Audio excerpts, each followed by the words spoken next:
ಇಲ್ಲ ಅದನ್ನ ನೆನಪು ಹರಿಕೆ ಅನ್ನೋದು ಬೇರೆ. ಹರಿಕೆ ಅಂದ್ರೆ ನಾವೇನ್ ಅನ್ಕೊಂಡ್ಬಿಟ್ಟಿವಿ, ದೇವ್ರಿಗೆ ಒಂದು 50,000 ರೂಪಾಯಿ ಕೊಡ್ತೇನೆ ಅಂತ ಹೇಳಿದ್ರೆ ಹರಿಕೆ, ಅದು ಹರಿಕೆನೆ.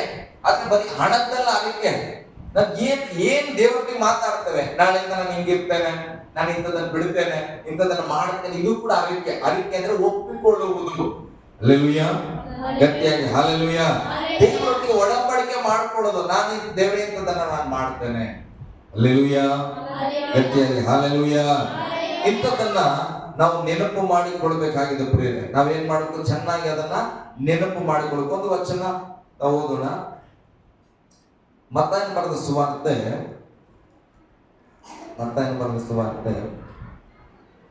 24ನೇ ಅಧ್ಯಾಯ 44ನೇ ವಚನ. ದೇವರನ್ನೊಟ್ಟಿಗೆ ಇದನ್ನ ಹೃದಯದಲ್ಲಿ ಹಾಕ್ತಾ ಇದ್ರು. ಈ ಆರಿಕೆಗಳ ಬಗ್ಗೆ, ಸೇವೆಯ ಬಗ್ಗೆ, ನಮ್ಮ ಒಡಂಬಡಿಕೆ ಬಗ್ಗೆ ನನಗೆ ದೇವರು ಮನವರಿಕೆ ಮಾಡ್ತಾ ಇದ್ರು. ಈ ವಚನ ಓದೋಣ, 44ನೇ ವಚನ. ಆದ ಕಾರಣ ನೀವು ಸಹ ಸಿದ್ಧವಾಗಿರ್ರಿ. ನೀವು ನೆನಸದ ಗಳಿಗೆಯಲ್ಲಿ ಮನುಷ್ಯ ಕುಮಾರನ ಬರುತ್ತಾನೆ. ದೇವರೊಟ್ಟಿಗೆ ಆರಿಕೆ ಮಾಡಿದ್ರು. ಸೇವೆಯ ಸಭೆಗಳನ್ನ ಸ್ಥಾಪಿಸಬೇಕು. ನಾವು ಅನೇಕ ಸೇವಕರು, ನಾವು ನಮ್ಮ ಸೇವೆಯಿಂದ ಹಣವನ್ನು ಕೂಡಿಸಿ ನಾವು ಸಹಾಯ ಮಾಡಬೇಕು ಸ್ವಾಮಿ. ನಾವು ಸಭೆಯನ್ನು ಸ್ಥಾಪಿಸಬೇಕು. ಸುವಾರ್ತೆ ಹಳ್ಳಿಗಳಿಗೆ ಸುವಾರ್ತೆ ತೆಗೆದುಕೊಂಡು ಹೋಗ್ಬೇಕು. ದೇವರು ನಮ್ಮ ಸಭೆಗೆ ಒಂದು ವಾಹನ ನಮಗೆ ಬೇಕು. ಜನಗಳ ಹತ್ರ ಹೋಗಿ ಸುವಾರ್ತೆ ಹೇಳಲಿಕ್ಕೆ ಗುಂಪಾಗಿ ಹೋಗಿ ನಾವು ಏನ್ ಮಾಡ್ಬೇಕು, ಕೂಟಗಳನ್ನ ನಡೆಸಿ ಬರಬೇಕು. ಹಳ್ಳಿಗಳಲ್ಲಿ 2 ತಿಂಗಳಿಗೊಮ್ಮೆ ನಾವು ಏನ್ ಮಾಡ್ಬೇಕು, ಸುವಾರ್ತೆ ಕೂಟ ಮಾಡ್ಬೇಕು. ಅರಿಕೆ ಮಾಡಿದ್ವಿ 2024ರಲ್ಲಿ. ಹಲ್ಲೆಲೂಯಾ, 2 ಕೂಟ ಮಾಡಿದ್ವಿ, ಆ ಕಡೆಗೆ ಹೋಗ್ಬೇಕು. ಹಾಗಾದ್ರೆ ಅರಿಕೆಯನ್ನು ನಾವು ಎಲ್ಲಿ ನಿಂತುಕೊಂಡಿದ್ದೇವೆ? ಬೈಬಲ್ ಹೇಳ್ತದೆ, ಮನುಷ್ಯ ಕುಮಾರನು ಬರುವುದಕ್ಕೆ ಹೆಂಗ್ ಬರ್ತಾನಂತ ಮನುಷ್ಯ ಕುಮಾರನು ಇವಾಗ ಬರ್ತಾನೇನೋ ಅಂತ ನೆನಪೇ ಮಾಡಿರಲ್ಲ. ರಾತ್ರಿ ಮಲ್ಕೊಳ್ತೇವೆ. ಮಲ್ಕೊಳ್ಳುವಾಗ ಇವತ್ತು ರಾತ್ರಿ 12 ಗಂಟೆ ಬರ್ತಾನಂತ ನೆನಪು ಮಾಡಿ ಮಲ್ಕೊಳ್ತೇವ? ಈಗ ನಮ್ಗೆ ನೆನಪೇ ಇಲ್ಲ. ಪ್ರಾರ್ಥನೆ ಮಾಡ್ತೀವಿ, ಏನಂತ ದೇವ್ರೆ ಚೆನ್ನಾಗಿ ನಿದ್ದೆ ಕೊಡಪ್ಪ ಅಂತ ಹೇಳಿ ಮಲ್ಕೊಳ್ತೇವೆ. ಯಾವತ್ತಾರು ದೇವ್ರೆ ಅಕಸ್ಮಾತ್ ರಾತ್ರಿ ನಿಮ್ಗೆ ಬಂದ್ರೆ ನಾನು ಕರ್ಕೊಂಡು ಅಂತ ನಾವು ಪ್ರಯತ್ನ ಮಾಡಿದ್ವಿ ಅಂದ್ರೆ ನಮ್ಗೆ ಯೇಸು ಸ್ವಾಮಿ ಯಾವಾಗ ಬರ್ತಾನ ಅಂತ ಗೊತ್ತಿಲ್ಲ. ಬೈಬಲ್ ಇರ್ತದೆ, ನೆನಸದೇ ಇರುವ ಕಾಲದಲ್ಲಿ ಮನುಷ್ಯ ಕುಮಾರನು ಬರುತ್ತಾನೆ. ಹಲ್ಲೆಲೂಯಾ. ಹಾಗಾದ್ರೆ ಈ ಪ್ರಸಂಗ ಹೇಳಿದಾರವಾಗ ಯೇಸು ಸ್ವಾಮಿ ಬರ್ಬೋದು. ಮತ್ತೆ ನಾವೇ ಯಾವಾಗ ಸಭೆ ಸ್ಥಾಪನೆ ಮಾಡಿ? ಹಲ್ಲೆಲೂಯಾ. ನನ್ನ ಒಡಂಬಡಿಕೆ ದೇವರಿಗೆ ನಾನು ಇನ್ನ ಸಭೆ ಸ್ಥಾಪನೆ ಮಾಡಿ, ಸಭೆ ಅಂದ್ರೆ ಚರ್ಚ್ ಕಟ್ಟೋದಲ್ಲ, ಮತ್ತೊಂದು ಕಡೆ ಯಾರೋ ಒಬ್ಬರನ್ನ ಸೇವೆಗೆ ಕಳಿಸುವಂಥದ್ದು. ಇದು ಮಾಡ್ಬೇಕಂತ ಇದ್ದೇವೆ, ಇನ್ನ ಮಾಡಿಲ್ಲ. ಯೇಸು ಸ್ವಾಮಿ ಬಂದ್ಬಿಟ್ರೆ ಮತ್ತೆ ಯಾವಾಗ ಮಾಡ್ಬೇಕು? ಹಾಗಾದ್ರೆ ಅರಿಕೆಗಳು ನಮ್ಮದು ಏನಾಗಿದೆ, ನಾನೇನೋ ದೇವರಿಗೆ ಕೊಡ್ತೇನೆ, ನಾನು ಏನೋ ತರ್ತೇನೆ, ದೇವರಿಗಾಗಿ ನಾನು ಜೀವಿಸ್ತೇನೆ, ದೇವರಿಗಾಗಿ ನಾನು ಪರಿಶುದ್ಧವಾಗ್ತೇನೆ, ಒಡಂಬಡಿಕೆ ಮಾಡಿದ್ದೇವೆ. ಈ ರಾತ್ರಿ ಯೇಸು ಬರಬಹುದು, ಮತ್ತೆ ನಮ್ಮ ಒಡಂಬಡಿಕೆಯನ್ನು ತೀರಿಸೋದು ಯಾವಾಗ? ಹಲ್ಲೆಲೂಯಾ, ಗಟ್ಟಿಯಾಗಿ ಹಲ್ಲೆಲೂಯಾ. ಇಲ್ಲಿ ಬೈಬಲ್ ಇರ್ತದೆ, ಆದ ಕಾರಣ ನೀವು ಸಹ ಸಿದ್ಧವಾಗಿರ್ರಿ. ಅದ್ರ ಮೇಲ್ಗಡೆ ಹಿಂದುಗಡೆ ವಾಕ್ಯಗಳನ್ನ ಓದ್ರಿ, ಮನೆಗೆ ಹೋದಾಗ ಓದ್ರಿ. ಬೈಬಲ್ ಇರ್ತದೆ, ಒಬ್ಬ ಜಾನ ಸ್ತ್ರೀಯ ಸಂಗಡ ನಾವು ಇರೋದಾದ್ರೆ ಬೈಬಲ್ ಇರ್ತದೆ, ಆಕೆಯ ಶಾರೀರ ಪಾಪದಲ್ಲಿ ಇರುವ ಕಾರಣ, ಆಕೆಗೂ ನನ್ನ ಸಂಬಂಧ ಇರುವ ಕಾರಣ ಬೈಬಲ್ ಇರ್ತದೆ, ನಾನು ಆಕೆಯ ಶಾರೀರದಲ್ಲಿ ಒಬ್ಬನಂತಾದನು. ಬೈಬಲ್ ಇರ್ತದೆ, ಯಾರಾದ್ರೂ ತಪ್ಪಾದ ಕ್ರಿಯೆಯಲ್ಲಿ ಇರುವವರ ಸಂಗಡ ಇರುವವನು ಅವನ ಜೀವಿತ ಏನಾಗ್ತದೆ, ಅವರ ಮನೆಯಲ್ಲಿ ಅಂದ್ರೆ ಆಕೆಯ ಶಾರೀರದಲ್ಲಿ ಇವನು ಒಂದಾಗಿ ಬದಲಾಗ್ತಾನ ಅಂತ ಅದರ ಅರ್ಥ. ಹಲ್ಲೆಲೂಯಾ. ಹಾಗಾದ್ರೆ ಲೋಕ, ನಾವು ದೇವರ ಮಕ್ಕಳು, ಲೋಕದಲ್ಲಿ ಇರುವವರ ಸಂಗಡ ನಮ್ಮ ಜೀವಿತವನ್ನು ಅನುಕರಣೆ ಮಾಡಿಕೊಡ್ತಾ ಅವರ ಸಹವಾಸ ನಾವು ಜೀವಿಸೋದಾದ್ರೆ ಬೈಬಲ್ ಹೇಳ್ತದೆ, ನೀನು ಅವರಲ್ಲಿ ಒಂದು ಭಾಗವಾಗಿದ್ದಿ. ಹಲ್ಲೆಲೂಯಾ, ಗಟ್ಟಿಯಾಗಿ ಹಲ್ಲೆಲೂಯಾ. ಯಾರೋ ಒಬ್ರು ಅರಿಕೆ ಮಾಡಿ ಸಲ್ಲಿಸೋದಿಲ್ಲ. ಅವ್ರು ಹೇಳ್ತಾರೆ, ನಾನು ಕೂಡ ದೇವರು ಇಂಥದ್ದು ಮಾಡ್ತೇನೆ ಅಂತ ಅನ್ಕೊಂಡೆ, 10 ವರ್ಷ ಆಯ್ತು ನಾನು ಮಾಡಿಲ್ಲ, ನಾನೇನು ಸತ್ತೋಗ್ಬಿಟ್ಟಿನ ಅಂದಾಗ, ಹಂಗಾದ್ರೆ ಏನಾಗಲ್ಲ ಬಿಡು, ನಾನು ಕೂಡ ಸ್ವಲ್ಪ ತಡ ಮಾಡಿದ್ರೆ ಆಗ್ತದೆ. ಹಲ್ಲೆಲೂಯಾ. ಬೈಬಲ್ ಅಂತ ನೀನೇನಾಗಿದೆ, ಅವರ ಸಾಲಿನಲ್ಲಿ ಒಂದು ಭಾಗ ಆಗಿಬಿಟ್ಟಿ. ಹಲ್ಲೆಲೂಯಾ, ಗಟ್ಟಿಯಾಗಿ ಹಲ್ಲೆಲೂಯಾ. ಓಕೆ, ಹಿಂದೆ 42ನೇ ವಚನ ಓದಿ ಸ್ವಲ್ಪ. ಹೀಗಿರಲಾಗಿ ನಿಮ್ಮ ಕರ್ತನು ಬರುವ ದಿನವು ನಿಮಗೆ ಗೊತ್ತಿಲ್ಲವಾದುದರಿಂದ ಎಚ್ಚರವಾಗಿರ್ರಿ. ಕಳ್ಳನು ಬರುವ ಜಾವ ಮನೆಯ ಯಜಮಾನನಿಗೆ ತಿಳಿದಿದ್ದರೆ ಅವನು ಎಚ್ಚರವಾಗಿದ್ದು ತನ್ನ ಮನೆಗೆ ಕನ್ನ ಹಾಕ ಉಡಿಸುತ್ತಿರಲಿಲ್ಲವೆಂದು ತಿಳ್ಕೊಳ್ಳಿರಿ. ಆದ ಕಾರಣ ನೀವು ಸಹ ಸಿದ್ಧವಾಗಿರ್ರಿ. ನೀವು ನೆನಸದ ಗಳಿಗೆಯಲ್ಲಿ ಮನುಷ್ಯ ಕುಮಾರನು ಬರುತ್ತಾನೆ. ನೀವು ನೆನಸದ ಸಮಯದಲ್ಲಿ ಮನುಷ್ಯ ಕುಮಾರನು ಬರುತ್ತಾನೆ. ಹಾಗಾದರೆ ಯಜಮಾನನು ತನ್ನ ಮನೆಯವರಿಗೆ ಹೊತ್ತಿಗೆ ಆಹಾರ ಕೊಡಲಿಕ್ಕೆ ಅವರ ಮೇಲಿಟ್ಟ ನಂಬಿಗಸ್ತನು ವಿವೇಕಿಯು ಯಾರು? ಹಲ್ಲೆಲೂಯಾ. ಬೈಬಲ್ ಹೇಳುತ್ತೆ, ಹಾಗಾದರೆ ಯಜಮಾನನು ತನ್ನ ಮನೆಯವರಿಗೆ ಒತ್ತು ಒತ್ತಿಗೆ ಆಹಾರ ಕೊಡಲಿಕ್ಕೆ ಅವರ ಮೇಲಿಟ್ಟ ನಂಬಿಗಸ್ತನು ವಿವೇಕಿಯು ಆದಂತ ಆಳು ಯಾರು? ಯಜಮಾನನು ಬಂದು ಯಾವ ಆಳು ಹೀಗೆ ಮಾಡುವುದನ್ನು ಕಾಣುವನೋ ಆ ಆಳು ಧನ್ಯನನ್ನು. ಹಲ್ಲೆಲೂಯಾ. ಈಗ ಒಂದು ಮನೆಗೆ ಒಬ್ಬ ಯಜಮಾನ, ಈ ಮನೆಗೆ ನೀನು ಇರಪ್ಪ, ಈ ಮನೆ ನೋಡ್ಕೊಳ್ಬೇಕು, ಇಲ್ಲಿ ಒಂದಷ್ಟು ಮಕ್ಕಳಿದ್ದಾರೆ, ಅವ್ರಿಗೆ ಒಳ್ಳೆ ಆಹಾರ ಭೋಜನವನ್ನು ಕೊಟ್ಟು ನೀನು ನಾನು ಬರುವುದರೊಳಗೆ ನೋಡ್ಕೋಬೇಕಂತ ಇಟ್ಟು ಹೋಗ್ತಾನೆ. ಹಲ್ಲೆಲೂಯಾ. ಆತ ಯಜಮಾನನು ಬಂದಾಗ ಆತನ ಯಾರಿಗೆ ಸಂಭಾಷಣೆ ಅಂತಾನೆ, ಯಾವ ಆಳು ಸರಿಯಾದ ಆಹಾರ ಪೋಷಣೆ ಮಾಡಿ ಅವರನ್ನ ಬಲಪಡಿಸಿಕೊಂಡಿರ್ತಾನೆ ಅವರಿಗೆ ಸಂಭಾಷಣೆ ಹೇಳ್ತಾನೆ. ಈಗ ನಾವು ಕೂಡ ಈ ಹಾಡಿನ ಜಾಗದಲ್ಲಿ ಇದ್ದೇವೆ. ಒಂದು ಸಭೆಯನ್ನ, ಒಂದು ಕುಟುಂಬವನ್ನು ನಮ್ಮ ಕೈಗೆ ಕೊಟ್ಟಾಗ ಯೇಸು ಸ್ವಾಮಿ ಬಂದ್ರೆ ನನ್ನನ್ನು ಕೇಳ್ತಾನೆ, ಅರಸು ನಿನ್ನ ಸಭೆಯಲ್ಲಿ ಎಂತ ಆಹಾರ ನೀನು ಕೊಟ್ಟು ಬೆಳೆಸಿಯಪ್ಪ. ಹಲ್ಲೆಲೂಯಾ. ಕುಟುಂಬ ಅಂತ ಬಂದಾಗ ಅರಸು ನೀನೊಬ್ಬ ರಕ್ಷಣೆ ಹೊಂದಿದ ವ್ಯಕ್ತಿ, ನಿನ್ನ ಹೆಂಡತಿಗೆ ನಿನ್ನ ಮಕ್ಕಳಿಗೆ ಎಂತ ಆಹಾರ ಕೊಟ್ಟಿದ್ದಿ. ಹಲ್ಲೆಲೂಯಾ. ಪಾಸ್ಟರ್ ಅಂತಲ್ಲ, ನಿನ್ನ ಮನೇಲಿ ನೀನ್ ರಕ್ಷಣೆ ಹೊಂದಿದಿ, ಸಣ್ಣ ಮಗಳೋ ಸಣ್ಣ ತಮ್ಮನೋ ಏನೋ ಇರ್ಬೋದು, ಆದ್ರೆ ಯಜಮಾನ ಅಂತ ಹೇಳುವಾಗ ನಿನ್ನ ಮನೆಗೆ ರಕ್ಷಣೆ ಹೊಂದಿದ್ರೆ ನಿನ್ನ ಮನೆಯ ಯಜಮಾನ ನೀನೇ. ಹಲ್ಲೆಲೂಯಾ. ನೀನು ಮರಣವನ್ನ ಜಯಿಸಿದ್ದೆ. ಹಾಗಾಗಿ ಬೈಬಲ್ ಇರ್ತದೆ, ನಿನ್ನ ಮನೆಗೆ ನೀನು ಎಂತ ಆಹಾರ ಕೊಟ್ಟೆ. ಹಲ್ಲೆಲೂಯಾ. ಒತ್ತು ಒತ್ತಿಗೆ ಆಹಾರ ಕೊಡಲಿಕ್ಕೆ ಅವರ ಮೇಲಿಟ್ಟ ನಂಬಿಗಸ್ತನು ವಿವೇಕಿಯು ಆದಂತ ಆಳು ಯಾರು? ಯಜಮಾನನು ಬಂದು ಯಾವ ಆಳು ಹೀಗೆ ಮಾಡುವುದನ್ನು ಕಾಣುವನೋ ಆ ಆಳು ಧನ್ಯನು, ಅಂತವನನ್ನು ಅವನು ತನ್ನ ಎಲ್ಲ ಆಸ್ತಿಯ ಮೇಲೆ ನೇಮಿಸುವನು ಎಂದು ನಿಮಗೆ ನಿಜ ನಿಜವಾಗಿ ಹೇಳುತ್ತೇನೆ. ಹಲ್ಲೆಲೂಯಾ. ನಾನು ಕಂಡುಕೊಂಡಿದ್ದೇನು ಗೊತ್ತಾ, ಈ ವಾಕ್ಯ ಧ್ಯಾನಿಸುವಾಗ ಇವತ್ತು ನಾನು ಪ್ರಾರ್ಥಿಸ್ತಾ ಇದ್ದೇನೆ, ದೇವರು ನನ್ನೊಟ್ಟಿಗೆ ಮಾತನಾಡು. ನಾನು ಹೇಳ್ತೇನೆ, ಈ ಲೋಕದಲ್ಲಿ ನಾನು ಆಸ್ತಿ ತೆಗೆದುಕೊಡ್ತೇನೋ, ಬಿಲ್ಡಿಂಗ್ ಕಟ್ತೇನೋ ಅದು ನನಗೆ ಗೊತ್ತಿಲ್ಲ. ನಾನು ಕಾರಲ್ಲಿ ಜೀವಿಸ್ತೇನೋ, ಏರೋಪ್ಲೇನ್ ಹೋಗ್ತೇನೋ ಇಲ್ಲೋ ನನಗೆ ಗೊತ್ತಿಲ್ಲ. ಆದ್ರೆ ದೇವರು ನನ್ನೊಟ್ಟಿಗೆ ಮಾತಿದ ಯೋಚನೆ ಏನಂದ್ರೆ, ನಿನಗೆ ಒಂದು ಮನೆಯನ್ನ ನಾನು ಕೊಟ್ಟಿದ್ದೇನೆ, ನಿನಗೊಂದು ಸಭೆಯನ್ನ ನಾನು ಕೊಟ್ಟಿದ್ದೇನೆ, ಒಂದಿಷ್ಟು ಕುರಿಗಳನ್ನ, ದೇವರ ಮಕ್ಕಳನ್ನ ನಿನ್ನ ಕೈಯಲ್ಲಿ ಕೊಟ್ಟಿದ್ರೆ ನಾನು ಬರುವ ಕ್ಷಣದವರೆಗೂ ಉತ್ತಮವಾದ ಆಹಾರವನ್ನ ಅವರಿಗೆ ನೀನು ಕೊಡಬೇಕು. ಹಲ್ಲೆಲೂಯಾ.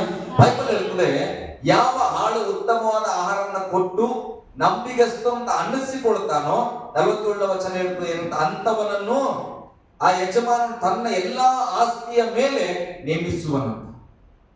ಇದರ ಅರ್ಥ ಏನ್ ಗೊತ್ತ್ರಿ? ಸಣ್ಣ ಕೆಲಸದಲ್ಲಿ ನಂಬಿಗಸ್ತನಾಗಿದ್ರೆ ವಾಕ್ಯ ಹೇಳ್ತಾ ಅವನನ್ನ ದೊಡ್ಡ ಕೆಲಸದಲ್ಲಿ ನಂಬಿಗಸ್ತನಾಗಿಡುವನು. ಹಲ್ಲೆಲೂಯಾ. ಈಗ ನನ್ನ ಮನೆಯಲ್ಲಿ ನನ್ನ ಹೆಂಡತಿ ಇದ್ದಾಳೆ, ನಾನು ಸತ್ಯ ಹೇಳ್ತೇನೆ, ನನ್ನ ಹೆಂಡತಿಯನ್ನ ನಿಜವಾಗಿ ನನಗೆ ಇನ್ನ ಪ್ರೀತಿ ಮಾಡಕ್ ಬರಲ್ಲೇನೋ ಅಂತ ನನ್ನ ಮನಸ್ಸಲ್ಲಿ ಈ ವಾಕ್ಯ ಓದುವಾಗ, ಅದಕ್ಕೆ ನಮ್ಗೆ ಇನ್ನ ಮಕ್ಕಳಿಲ್ಲ ಅಂತ ನಾನು. ಹಲ್ಲೆಲೂಯಾ. ಸರಿಯಾಗಿ ಪ್ರೀತಿ ಮಾಡೋದನ್ನ ಕಲ್ತ್ಕೊಂಡು, ಆಕೆ ಯಾವುದೇ ದುಃಖ ಆಗದೆ, ಯಾವುದೇ ನೋವಾಗದೆ ಆಕೆಯನ್ನ ಮಗುವಿನಂತೆ ನೋಡ್ಕೊಳ್ಳೋ ಸ್ವಭಾವ ನನಗೆ ಬಂದ್ರೆ ದೇವರು ನನ್ನನ್ನು ನಂಬಿ ಇನ್ನೊಂದು 4 ಮಕ್ಕಳು ಕೊಡ್ತಾರೆ. ಹಲ್ಲೆಲೂಯಾ. ಆಗ ನಾನು ಹೇಳುವ ನಿಮ್ಗೆ ಅರ್ಥ ಆಗ್ಲಿ ಅಂತ ನಾನು ಪ್ರಾಕ್ಟಿಕಲ್ ಆಗಿ ಹೇಳ್ತಾ ಇದ್ದೇನೆ. ನಿನಗೆ ಒಂದು 100 ರೂಪಾಯಿ ಕೆಲಸ ದೇವರು ಕೊಟ್ಟಾಗ ಆ ಕೆಲಸದಲ್ಲಿ ನೀನು ನಂಬಿಗಸ್ತನಾಗಿಲ್ಲದೆ ಹೋದ್ರೆ ದೇವರು ಯಾಕೆ ನಿನಗೆ 1000 ರೂಪಾಯಿ ಕೊಡ್ತಾನ? ನಿಮ್ ಮಕ್ಕಳ ಕೈಯಲ್ಲಿ 100 ರೂಪಾಯಿ ಕೊಟ್ರಿ, ನೋಡಪ್ಪ 10 ರೂಪಾಯಿ ನೀನ್ ತಗೋ, ಬೆಳೆ ತಗೊಂಡ್ ತಿನ್ನು, ಜ್ಯೂಸ್ ತಗೊಂಡ್ ಕುಡಿ, ಒಂದ್ 10 ರೂಪಾಯಿ ಚಂಡಿ ಬೆಳೆ ತಗೊಂಬ, ಇನ್ ಮಿಕ್ಕಿದ ಹಣ ತಗೊಂಬ ಅಂತ ಕಳಿಸ್ತೀರಿ. ನಿಮ್ಮ ಮಗ 100 ರೂಪಾಯಿಲಿ ಸರಿಯಾದ ಲೆಕ್ಕ ತಂದು ಕೊಟ್ಟಿಲ್ಲ ಅಂದ್ರೆ ನೆಕ್ಸ್ಟ್ ಡೇ ನೀವು 1000 ರೂಪಾಯಿ ತಗೋಬಾ, ನೀನ್ 100 ರೂಪಾಯಿ ತಗೋ, 100 ರೂಪಾಯಿ ಸಾಮಾನ್ ತಗೊಂಬ ಅಂತ ಕೊಡ್ತೀರಾ? ಯಾಕೆ ಕೊಡಲ್ಲ?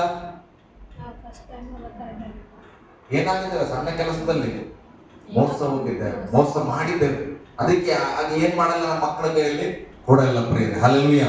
ಇವತ್ತು ಅನೇಕ ದೇವರ ಮಕ್ಕಳು ಆಶೀರ್ವಾದದ ಬಾಗಿಲ ಬಳಿ ಬಂದ ತಕ್ಷಣವೇ ಏನ್ ಮಾಡ್ತೇವೆ ನಾವು? ಆಶೀರ್ವಾದದ ಬಾಗಿಲಿಗೆ ಯಾರು ಕರ್ಕೊಂಡು ಬಂದ್ರೆ ಆಶೀರ್ವಾದ ಬಾಗಿಲು ತೆರೆದವ್ರು ಯಾರಂತ ಮರೆತು ಹೋಗಿ ಏನ್ ಮಾಡ್ತೇವೆ, ನಮ್ಮದೇ ಆದ ರೀತಿಯಲ್ಲಿ ನಾವು ಬದುಕಲಿಕ್ಕೆ ಪ್ರಾರಂಭ ಮಾಡ್ತೇವೆ. ತೆಗೆದಂತವನಿಗೆ ಬಾಗಿಲು ಮುಚ್ಚೋದು ಕಷ್ಟನಾ? ಸುಮ್ಮನೆ ಆಶೀರ್ವಾದದ ಬಾಗಿಲು ತೆರೆದ ತಕ್ಷಣ ವಾ ಎಷ್ಟು ಸುಂದರವಾಗಿದೆ ಈ ಮನೆ ಅಂದ ತಕ್ಷಣವೇ ನಾವು ಏನೋ ಒಂದು ಮತ್ತಿನಲ್ಲಿ ಹೋಗ್ಬಿಟ್ರೆ, ಯಜಮಾನ ಮನಸ್ಸು ಮಾಡಿದ್ರೆ ಆ ಬಾಗಿಲನ್ನು ಮುಚ್ಚಿದ್ರೆ ಅದು ನೋಡಿ ವಾಪಸ್ ಹೋಗ್ಬೇಕಾಗ್ತದೆ. ಇವತ್ತು ಅನೇಕ ದೇವರ ಮಕ್ಕಳ ಜೀವಿತ ಹೇಗೆ, ಒಂದು ಸ್ಟೆಪ್ ನಾವು ಹತ್ತಿದ ತಕ್ಷಣ ನಂಬಿಗಸ್ತಿಕೆಯನ್ನ ಕಳ್ಕೊಳ್ತೇವೆ. ಹಲ್ಲೆಲೂಯಾ. ಗಟ್ಟಿಯಾಗಿ ಹಲ್ಲೆಲೂಯಾ. ಅದಕ್ಕೆ ವಾಕ್ಯ ಹೇಳುತ್ತೆ, ದೇವರ ಆಲಯಕ್ಕೆ ನೀನು ಬರುವಾಗ ನಿನ್ನನ್ನು ಎಚ್ಚರದಿಂದ ನೆನಪು ಮಾಡಿಕೊ, ಈ ವಾರದಲ್ಲಿ ನಾನು ಏನ್ ತಪ್ಪು, ದೇವರೊಟ್ಟಿಗೆ ಮಾತುಕತೆ ಆಡಿದಲ್ಲಿ ಏನ್ ಮಾಡಿಲ್ಲ, ನಾನು ಏನ್ ಮಾಡ್ಬೋದಾಗಿತ್ತು ಈ ವಾರದಲ್ಲಿ, ದೇವರಿಗಾಗಿ ಪ್ರಾರ್ಥನೆ ಮಾಡ್ಬೋದಾಗಿದ್ದ, ಸುವಾರ್ತೆ ಹೇಳ್ಬೋದಾಗಿತ್ತ, ಅಥವಾ ಕಾಣಿಕೆ ಕೊಡ್ಬೋದಾಗಿತ್ತ, ಮನೆಯಲ್ಲಿ ಪ್ರಾರ್ಥನೆ ಇಟ್ಕೊಳ್ಬೋದಾಗಿತ್ತ, ಏನ್ ಮಾಡ್ಬೋದಾಗಿತ್ತ. ಈ ವಾರದಲ್ಲಿ ನಾನು ಏನ್ ಮಾಡಿಲ್ಲ. ದೇವರಿಗೆ ಎಷ್ಟು ಆರೈಕೆ ಮಾಡಿದ್ದೇವೆ. ಕುಟುಂಬ ಪ್ರೇಯರ್ ಬಗ್ಗೆ ನಾವು ಆರೈಕೆ ಮಾಡ್ಕೊಳ್ತೇವೆ, ವೀಕ್ಲಿ ಪ್ರೇಯರ್ ಬಗ್ಗೆ ನಾವು ಆರೈಕೆ ಮಾಡ್ಕೊಳ್ತೇವೆ, ಮಂತ್ಲಿ ಪ್ರೇಯರ್ ಬಗ್ಗೆ ನಾವು ಆರೈಕೆ ಮಾಡ್ಕೊಳ್ತೇವೆ, ಟೈಪ್ ಬಗ್ಗೆ ನಾವು ಆರೈಕೆ ಮಾಡ್ಕೊಳ್ತೇವೆ. ದೇವರೇ ವಾರ ನಾನು 50 ರೂಪಾಯಿ ಹಾಕ್ಬೇಕು, ಎಷ್ಟು ಸಾರಿ ಮಾಡ್ಕೊಂಡಿರ್ತೇವೆ. ನಿಮಗೆ ನೀವು ಇದೆಯೋ ನಿಮ್ಮ ಮನಸ್ಸಲ್ಲಿ ಎಲ್ಲೂ ಗೊತ್ತಿಲ್ಲ. ನಾನು ಕೆಲವು ಸಾರಿ ಅನ್ಕೊಳ್ತೇನೆ ಏನಂತ, ಎಲ್ಲೇ ಹೋದ್ರು ಕೂಡ ದೇವ್ರೆ ನನ್ನ ಸೇವಕರು ಬರುವವರಿಗೆ ಕಡಿಮೆಯಾಗಿ ನಾನು ಕೊಡಬಾರ್ದಪ್ಪ. ನಮ್ಮಲ್ಲಿ ಸೇವೆ ಬಂದ್ರೆ ಅವ್ರು ಎಷ್ಟು ಬೆಳೆಸ್ತಾರೋ ಬಿಡ್ತಾರೋ ನನಗೆ ಗೊತ್ತಿಲ್ಲ. ಆದ್ರೆ ನಾವೇನ್ ಮಾಡ್ಬೇಕು, ನಮ್ಮಲ್ಲಿ ಇರುವುದರಲ್ಲಿ ಉತ್ತಮವಾದ ಕಾಣಿಕೆ ಅವ್ರಿಗೆ ನಾವು ಕೊಡ್ಬೇಕು. ನಮ್ಮ ಹತ್ರ ಇಲ್ಲಿ ಕಾಣಿಕೆ ಆಗ್ಲಿ ಆಗದೆ ಇರ್ಲಿ, ಅದು ಏನಾದ್ರೂ ಪರವಾಗಿಲ್ಲ, ಉತ್ತಮವಾದನ್ನು ಕೊಡ್ಬೇಕಂತ. ಅಲ್ಲಿಗೆ ಇಂಥದೊಂದು ಒಡಂಬಡಿಕೆ ಮಾಡ್ಕೊಂಡಿರ್ತೇವೆ. ಈಗ ನಾವು ಇಲ್ಲೊಂದು ಮೀಟಿಂಗ್ ಮಾಡ್ತೇವೆ, ಬರೀ 4 ಜನ ಜೊತೆ ಇಟ್ಕೊಂಡು, ಈಗ ಪಾಸ್ಟ್ಗೆ 5,000 ರೂಪಾಯಿ ಕೊಡ್ಬೇಕಂತ ಇಟ್ಕೊಡ್ರಿ, ಎಕ್ಸಾಂಪಲ್ ನಾನು.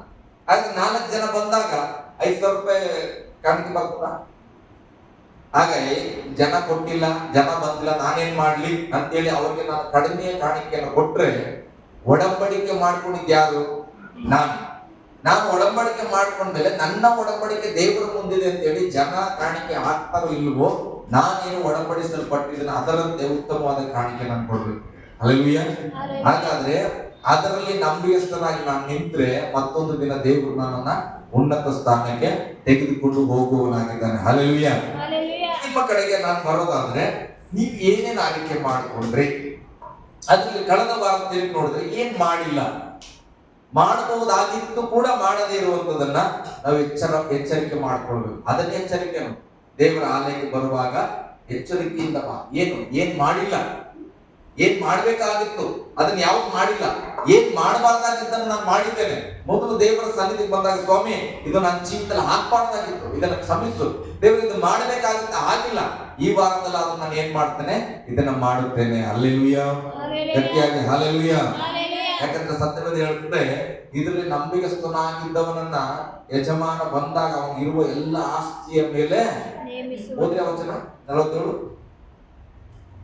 ಧನ್ಯನಾದ ಆಳನ್ನ ಅಂತವನನ್ನು ಅವನು ಅಂದ್ರೆ ಯಜಮಾನನು ತನ್ನ ಎಲ್ಲಾ ಆಸ್ತಿಯ ಮೇಲೆ ನೇಮಿಸುವೆನು ಎಂದು ನಿಮಗೆ ನಿಜವಾಗಿ ಹೇಳುತ್ತೇನೆ. ಸುಳ್ಳಾಗಿ ಇಲ್ಲ ಈ ಪದ, ನಿಜವಾಗಿ ಹೇಳ್ತಾನಂತ. ನಾವು ಸಣ್ಣದ್ರಲ್ಲಿ ನಂಬಿಗಸ್ತರಾಗಿದ್ರೆ ಜನ ಏನಂತಾರೋ ಬಿಡ್ತಾರೋ ಅದ್ರ ಬಗ್ಗೆ ಚಿಂತೆ ಮಾಡಬೇಡ್ರಿ. ನಮ್ಮನ್ನ ಕರೆದ ದೇವರು, ನೇಮಿಸಲ್ಪಟ್ಟ ದೇವರು ಆ ಸ್ಥಳದಿಂದ ತನ್ನ ಎಲ್ಲ ಆಸ್ತಿಗೆ ಯಜಮಾನನಾಗಿ ನಮ್ಮನ್ನ ಇಡುತ್ತೇನೆ ಅಂತ ವಾಕ್ಯದಲ್ಲಿ ಬರೆಯಲ್ಪಟ್ಟಿದೆ. ಹಲ್ಲೆಲೂಯಾ. ನಾನು ಅದಕ್ಕೆ ಹೇಳ್ತೇನೆ, ಜನರನ್ನ ಮೆಚ್ಚಿಸುವುದಕ್ಕಿಂತ ದೇವರನ್ನ ಮೆಚ್ಚಿಸಿ ನಾವು ಬದುಕೋಣ. ಹಲ್ಲೆಲೂಯಾ. ದೇವರು ಎಲ್ಲಾ ಸಮಯದಲ್ಲಿ ನಮ್ಮನ್ನ ಕಾಣಬಾರ್ದು, ಪ್ರಾರ್ಥನೆ ಮಾಡುವಾಗ, ಮನೆಯಲ್ಲಿ ಇದ್ದಾಗ. ಹಾಗಾಗಿ ನಾವು ಏನ್ ಮಾಡೋಣ, ದೇವರಿಗೆ ಮೆಚ್ಚುಗೆ ಆಗಿರೋಣ. ಮುಂದೆ ಕೆಟ್ಟ ಹಾಳಿನ ಬಗ್ಗೆ ಕೂಡ ಓದೋಣ. ಆದರೆ ಆ ಕೆಟ್ಟ ಹಾಳು ನನ್ನ ಯಜಮಾನ ಬರೋದು ತಡವಾಗ್ತದೆ ಅಂತ ಮನಸ್ಸಲ್ಲಿ ಅಂದುಕೊಂಡು ತನ್ನ ಜೊತೆ ಆಳುಗಳನ್ನ ಹೊಡೆಯುವುದಕ್ಕೆ ತೊಡಗಿ ಕುಡುಕರ ಸಂಗಡ ತಿನ್ನುತ್ತಾ ಕುಡಿಯುತ್ತಾ ಇರುವುದಾದರೆ ಅವನು ನೆನೆಸದ ದಿನದಲ್ಲಿ ತಿಳಿಯದ ಗಳಿಗೆಯಲ್ಲಿ ಹಾಳಿನ ಯಜಮಾನನು ಬಂದು ಅವನನ್ನ ಕಠಿಣವಾಗಿ ಹೊಡಿಸಿ ಅವನಿಗೆ ನೇಮಿಸುವೆನು. ಅಲ್ಲಿ ಗೋಳಾಟವು, ಕಟಕಟನೆ, ಹಲ್ಲು ಕಡಿಯೋಣವು ಇರುವವು. ಹಲ್ಲೆಲೂಯಾ. 2 ಹಾಳುಗಳ ಬಗ್ಗೆ ದೇವರು ಏನನ್ನು ನೇಮಿಸೇನೋ ಆ ರೀತಿಯಾಗಿ ಜೀವಿಸಿದ ಹಾಳಿಗೆ ತನ್ನ ಎಲ್ಲ ಆಸ್ತಿಯ ಮೇಲೆ ಅಧಿಕಾರವನ್ನು ಕೊಟ್ಟು ಅದನ್ನು ಕೂಡಿಸುವನಾಗಿದ್ದಾನೆ.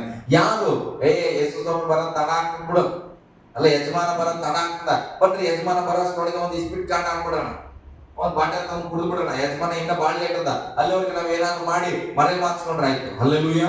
ಬೈಬಲ್ ಹೇಳ್ತದೆ, ಆತನು ಹಾಳುಗಳ ಸಂಗಡ ಕುಡಿಯುವುದಕ್ಕೂ ತಿನ್ನುವುದಕ್ಕೂ ಇರುವುದಾದರೆ ಅವನು ಗೊತ್ತಿಲ್ಲದ ಸಮಯದಲ್ಲಿ ಯಜಮಾನ ಏನ್ ಮಾಡ್ತಾನೆ, ಹಳ್ಳನ್ನು ಬಂದಾಗ ಯಜಮಾನ ಬಂದ್ಬಿಡ್ತಾನೆ. ಹಲ್ಲೆಲೂಯಾ.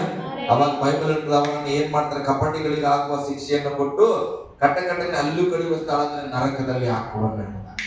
ಹಲ್ಲೆಲೂಯಾ. ಬಹಳ ಜಾಗ್ರತೆ ಪ್ರಿಯರೇ, ಕಡೆ ದಿವಸದಲ್ಲಿ ನಾವಿದ್ದೇವೆ. ಯೇಸು ಸ್ವಾಮಿ ಯಾವ ಗಳಿಗೆಯಲ್ಲಿ ಬೇಕಾದ್ರೂ ಬರಬಹುದು. ಅದು ನಮಗೊಂದು ನಂಬಿಕೆ ಇರಬೇಕು, ನನ್ನ ಮೇಲಿರುವ ಜವಾಬ್ದಾರಿಯನ್ನು ನಾನು ನೆರವೇರಿಸಬೇಕಪ್ಪ. ನಾನೇನೋ ಒಡಂಬಡಿಕೆ ಮಾಡ್ಕೊಂಡಿದ್ದೇನೆ, ಅದನ್ನು ನಾನು ನೆರವೇರಿಸುವ ತವಕದಲ್ಲಿ ನಾವಿದ್ರೆ ಯಾವಾಗಾದ್ರೂ ಯೇಸು ಸ್ವಾಮಿ ಬರಲಿ, ಆತನ ನಮ್ಮನ್ನು ಮೆಚ್ಚಿ ಏನ್ ಮಾಡ್ತಾನ, ಉನ್ನತವಾದ ಸ್ಥಳದಲ್ಲಿ ಆತನ ಇಡುವವನಾಗಿದ್ದಾನೆ. ಹಲ್ಲೆಲೂಯಾ. ಗಟ್ಟಿಯಾಗಿ ಹಲ್ಲೆಲೂಯಾ. ತೆಸಲೋನಿಕ 1 ತೆಸಲೋನಿಕ ಬೇಗ ಒಂದೆರಡು ವಚನ ಓದಿಸ್ತಾ ಮುಗಿಸ್ತೇನೆ. 1 ತೆಸಲೋನಿಕ 5ನೇ ಅಧ್ಯಾಯ 7ನೇ ವಚನ.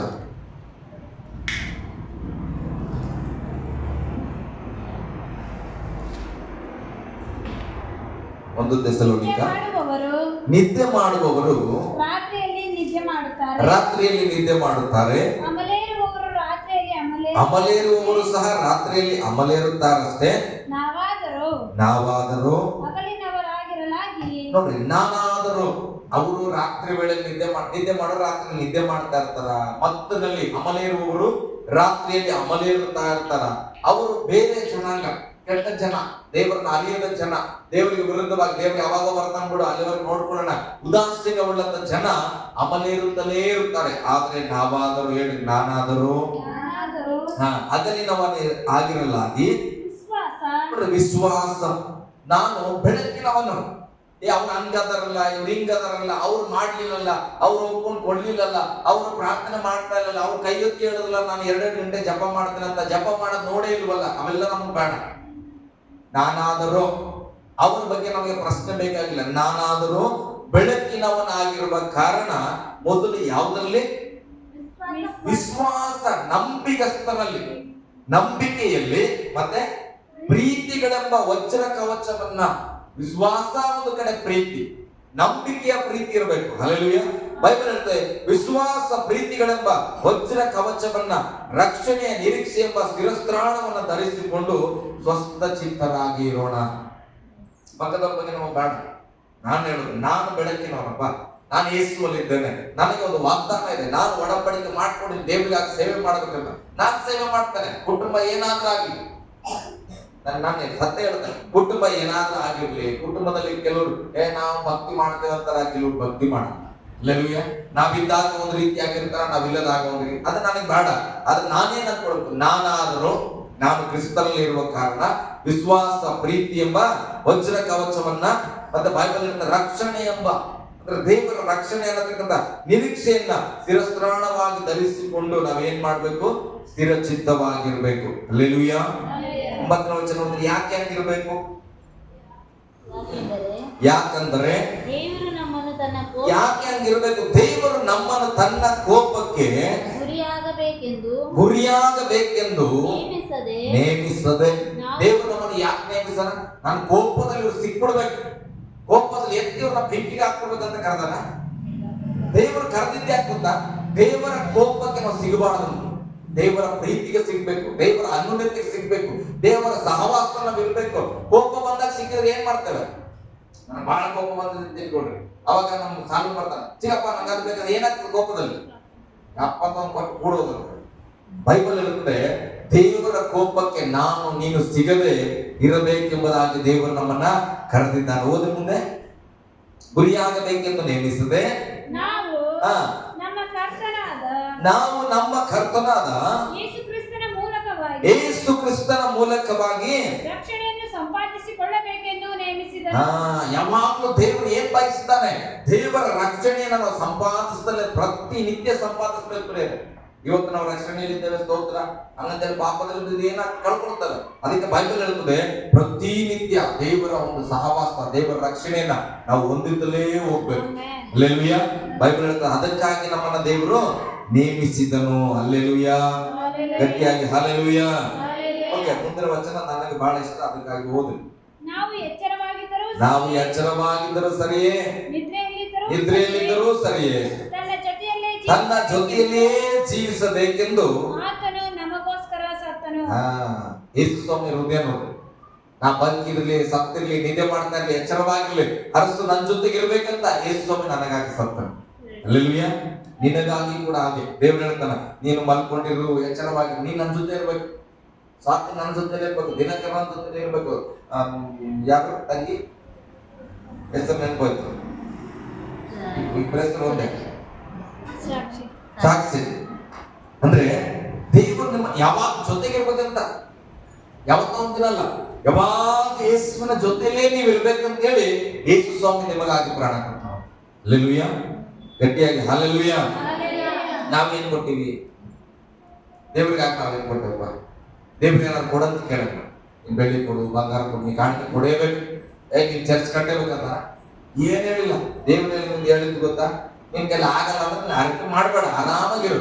ದೇವ್ರು ಕೊಡೋಂತ ಕೇಳಿಲ್ಲ, ಕೊಡಕ್ಕಾಗ್ತಿರೋದನ್ನ ಹೇಳಿ ಕಷ್ಟದಲ್ಲಿ ಸಿಕ್ಕಾಕೋಬೇಡ್ರಿ, ದೇವ್ರ ಕೋಪಕ್ಕೆ ಗುರಿ ಆಗ್ಬೇಡ್ರಿ, ಆರಾಮಾಗಿ ನೀವಿರ್ರಿ. ಆದ್ರೆ ಏನ್ ಮಾಡ್ರಿ, ದೇವರ ಜೊತೆಯಲ್ಲಿ ಇರ್ರಿ. ಹಲ್ಲೆಲೂಯ. ನಮ್ಮ ಸೇವೆಯ ಅವಧಿಯಲ್ಲಿ ನಾನು ನೋಡೋದಾದ್ರೆ ಕೆಲವರು ಸಭೆ ಈ ಸಭೆ ಸೆಡ್ ಅನ್ನ ಕಟ್ಟುವಾಗ ಸ್ಥಳಕ್ಕಾಗಿ ಕೆಲವು ಸಾರಿ ಏನಾಯ್ತು, ಒಡಂಬಡಿಕೆಗಳನ್ನ ಮಾಡಿಸಿದ್ರು. ಕೆಲವು ಬೇರೆ ಪಾಸ್ಟರ್ಸ್ಗಳು ಬಂದಾಗ ನಿಮ್ ಕೈಲಿ ಏನಾದ್ರು ಕೊಡ್ರಿ ಅಂತ ಹೇಳುವಾಗ ಕೆಲವರು ಅರಿಕೆ ಮಾಡಿದ ಕಾರಣ ಸಭೆ ಬಿಟ್ಬಿಟ್ಟಾರೆ. ಕೆಲವು ಖಾಲಿ 5,000 ರೂಪಾಯಿ 10,000 ರೂಪಾಯಿನ ಅರಿಕೆ ಮಾಡಿ ಅದನ್ನ ಕೊಡ್ಲಿಕ್ಕಾಗ್ತ ನಮ್ಮ ಜೊತೆ ಮಾತಾಡೋಕೆ ಮುಜುಗರ ಮಾಡ್ಕೊಂಡು ಚರ್ಚಿಗೆ ಬರೋದು ಬಿಟ್ಬಿಟ್ರು. ಅಲ್ಲೆಲ್ಲೂಯ. ನಾನು ಹೇಳ್ತೇನೆ, ದೇವ್ರು ಹೇಳಿದ ನೀನು ಕೊಡಬೇಕಂತ ಹೇಳಂತ ದೇವ್ರು ಹೇಳಲ್ಲ. ಇಲ್ಲ, ಅಷ್ಟು ಯಾರೋ ಕೇಳ್ತಾ ಇದ್ರು, ನಿಮ್ಗೆ ಏನಾಗ್ತದೆ ನೀವು ಕೊಡ್ರಿ, ದೇವ್ರಿಗೆ ಕೊಟ್ರು, ಒಳ್ಳೇದು ಮಾಡಿದ್ರು, ಹೇಳಿದ್ರು. ಆದ್ರೆ ಇವ್ರು ಸ್ವಂತ ಪ್ರೇರೇಪಣೆಯಿಂದ ಬರೆಯಲ್ಪಟ್ಟು ಅದನ್ನು ಕೊಡಕ್ಕಾಗ್ತದಕ್ಕೆ ಏನಾಗ್ಯಾರ ಅವರು ದೇವರ ಸಹವಾಸದಿಂದ ದೂರ ಆಗ್ತಾರೆ. ಅದಕ್ಕೆ ದೇವರು ವಾಕ್ಯ ಹೇಳ್ತದ, ಅರಿಕೆ ಮಾಡಿ ಸಲ್ಲಿಸದೇ ಇದ್ದು ದೇವರನ್ನ ಬಿಟ್ಟು ಹೋಗುವುದಕ್ಕಿಂತ ಅರಿಕೆ ಮಾಡದೆ ದೇವರ ಅನ್ಯೋನ್ಯತೆಯಲ್ಲಿರುವುದು ಉತ್ತಮನು ಎಂಬುದಾಗಿ. ಹಲ್ಲೆಲೂಯ. ಗಟ್ಟಿಯಾಗಿ ಹಲ್ಲೆಲೂಯ. ಅದಕ್ಕೆ ನಾವು ಜಾಗ್ರತೆ ಇರ್ಬೇಕ್ರಿ. ಎಲ್ಲೇ ವಾಕ್ಯ ಕೇಳುವಾಗ, ಏನನ್ನೇ ನಾವು ನಿರ್ಧರಿಸುವಾಗ ಗಟ್ಟಿ ನಿರ್ಧಾರ, ಸ್ಥಿರ ಮನಸ್ಸನ್ನ 10 ಸಾರಿ ಕೇಳಿ, ನನ್ನಿಂದ ಆಗ್ತದ, ನಾನು ಪ್ರಯತ್ನ ಮಾಡ್ಬೋದಾ, ದೇವ್ರ ಹತ್ರ ನಾವು ಏನ್ ಮಾಡ ಸಾಹಸ ಕೇಳಿ, ದೇವ್ರ ನಿಜ ನನಗೆ ಆಗ್ತಾ ಇರೋ ಪ್ರೇರಣೆ ನಿಜನ 10 ಸಲ ಕೇಳಿ, 20 ಸಲ ಕೇಳಿ. ಒಂದು ಹುಡುಗಿ ಮದುವೆ ಮಾಡ್ಕೊಳ್ಳೋದಿದ್ರೆ ನಾವು ಊರವ್ರಿಗೆಲ್ಲ ಕೇಳ್ತೇವೆ, ಹುಡುಗಿ ಹಂಗದಲ್ಲ, ಓದಲ್ಲ, ಹಂಗ ಮಾಡಲ್ಲ, ಹಿಂಗ ಮಾಡಲ್ಲ, ಮಾತಾಡ್ತಾಳ, ಇವೆಲ್ಲ ಕೇಳಿ ಕೂಡ ಮದುವೆ ಮಾಡ್ಕೊಂಡ್ರೆ ಕಷ್ಟ. ಎಷ್ಟೋ ತಪ್ಪುಗಳ ಹಂತದಲ್ಲಿ ನೀವು ದೇವರೊಟ್ಟಿಗೆ ಒಡಂಬಡಿಕೆ ಮಾಡ್ತಾ ಇದ್ದೀರಿ. ದೇವರೊಟ್ಟಿಗೆ ಮಾತನಾಡುವಾಗ, ದೇವ್ರೆ ನನ್ನಿಂದ ಸಾಧ್ಯನ, ಅಥವಾ ಅಕಸ್ಮಾತ್ ಹೇಳಿದ್ರು ದೇವರಲ್ಲಿ ಪ್ರಾರ್ಥಿಸ್ರಿ. ದೇವರು ಸರ್ವಶಕ್ತನು, ಸರ್ವವನ್ನು ಮಾಡ್ಲಿಕ್ಕೆ ಆತನು ಬಲವುಳ್ಳವನಾಗಿದ್ದಾನೆ. ಬೈಬಲ್ ಹೇಳುತ್ತದೆ, ಯೇಸು ಸ್ವಾಮಿ ಯಾತಕ್ಕಾಗಿ ಪ್ರಾಣ ಕೊಟ್ಟರು ಅಂದ್ರೆ ನಾವು ಆತನ ಜೊತೆಲಿ ಇರ್ಬೇಕು. ಅದನ್ನ ಏನೋ ಕೊಡಕ್ಕಾಗಿಲ್ಲ ಅಂತೇಳಿ ನಾವು ದೇವರನ್ನ ಬಿಟ್ಟು ಹೋಗ್ಲಿಕ್ಕಾಗಿ ದೇವರು ನಮ್ಮನ್ನ ಕರೆದಿಲ್ಲ. ಪ್ರೇರೆ ಹಲ್ಲೆಲೂಯ. ಗಟ್ಟಿಯಾಗಿ ಹಲ್ಲೆಲೂಯ ಹೇಳ್ರಿ ನನ್ನ ಜೊತೆ. ಎಲ್ಲಾ ಸಮಯದಲ್ಲೂ ದೇವರ ಜೊತೆಯಲ್ಲಿ ಇರಬೇಕೆಂದು ಯೇಸು ಸ್ವಾಮಿ ನಮಗಾಗಿ ಪ್ರಾಣ ಕೊಟ್ಟಿದ್ದಾನೆ. ಈ ಸತ್ಯ ಅರ್ಥಕೊಳ್ಬೇಕು. ಏನಾರಾಗ್ಲಿ ಫ್ರೆಂಡ್, ಬಾಡಿಗಳು, ಶ್ರೀಮಂತರು, ಕಷ್ಟದಲ್ಲಿದ್ದೀವಿ, ದುಃಖದಲ್ಲಿದ್ದೀವಿ, ಏನು ಪರಿಸ್ಥಿತಿಯಲ್ಲಿ ಇರೋ ಮೊದಲು ದೇವ್ರ ಬಳಿ ಬರೋದಕ್ಕಲೇ. ನಾವೇನ್ ಮಾಡ್ತೇವೆ, ಸಾವಿರಾರು ಸೈತಾನ ನೆಪಗಳನ್ನ ಇಟ್ಟು ದೇವ್ರ ದೂರ ಮಾಡ್ತೇವೆ. ನೀನು ಸುಸ್ತಾಗಿದ್ದೀಯ, ಯಾಕೆ ಹೋಗ್ತೀಯ, ನಿನ್ನ ಹತ್ರ ಕಾಣಿಕೆ ಹಾಕಿಲ್ಲ, ಯಾಕೆ ಹೋಗ್ತೀಯ, 3 ವಾರ ಆಯ್ತು ನೀನು ಏನು ಕೊಟ್ಟಿಲ್ಲ, ಹೆಂಗೆ ಹೋಗ್ತೀಯ, ಇದೆಲ್ಲ ಸೈತಾನನು ದೂರ ಮಾಡ್ಲಿಕ್ಕೆ ನಾವು ದೇವರಿಂದ ನಾವ್ ಹೇಳ್ಬೇಕು, ನನ್ನ ದೇವ್ರು ಏನಾದ್ರೂ ಆಗಿ ನೀನ್ ನನ್ನ ಜೊತೆ ಅಂತ ಹೇಳೋಣ, ನಾನು ಹೋಗ್ತೇನೆ. ಹಲ್ಲೆಲೂಯ. ಗಟ್ಟಿಯಾಗಿ ಹಲ್ಲೆಲೂಯ. ಮುಂದೆ ಹೋದ್ರೆ ಹಾಗೆ. ಆದುದರಿಂದ ನೀವು ಈಗ ಮಾಡುತ್ತಿರುವ ಪ್ರಕಾರವೇ, ನೋಡ್ರಿ ನಾನು ಏನ್ ಮಾಡ್ತೇನೆ ಅದು ವಚನ. ಆದುದರಿಂದ ನೀವು ಈಗ ಮಾಡುತ್ತಿರುವ ಪ್ರಕಾರವೇ ನೋಡಿ, ಒಬ್ಬರನ್ನೊಬ್ರು ಸಂತೈಸಿಕೊಳ್ಳುತ್ತಾ ನಾವ್ ಏನ್ ಮಾಡ್ಬೇಕು, ಒಬ್ಬರು ಭಕ್ತಿನ ವೃದ್ಧಿ ಮಾಡ್ಬೇಕು. ನೀನು 3 ವಾರ ಚರ್ಚೆ ಬಂದಿಲ್ಲ, ಕರ್ತನ ನೀ ಬರ್ಬಾಡ್ಬಿಡು, ನಿನ್ಗೆ ಯೋಗ್ಯತೆ ಇಲ್ಲ. ಅಲ್ಲೆಲ್ಲೂಯ.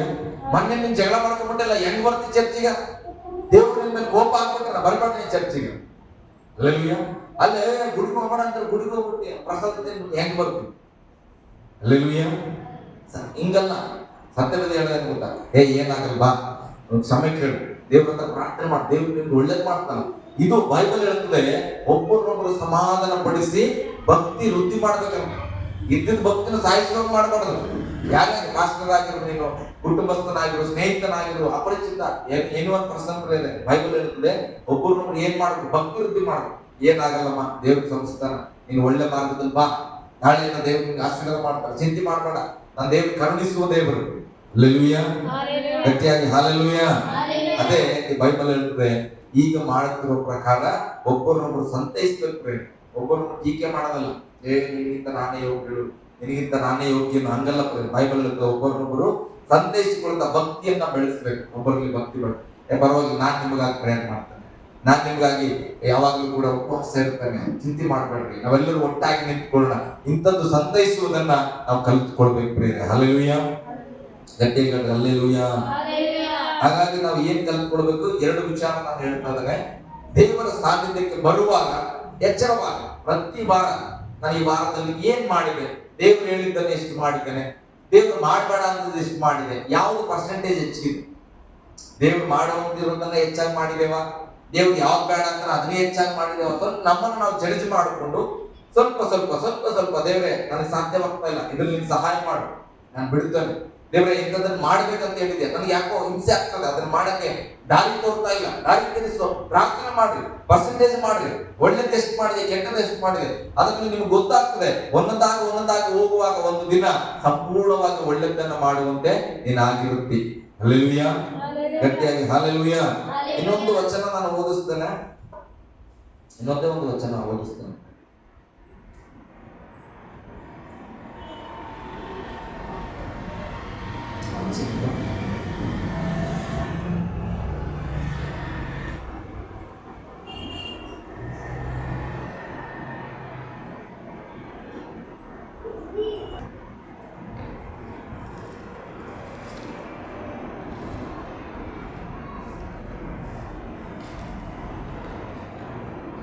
ಇಲ್ಲ, ಪ್ರಸಂಗಿ 11ನೇ ಅಧ್ಯಾಯ 1ನೇ ವಚನ ಓದಿ.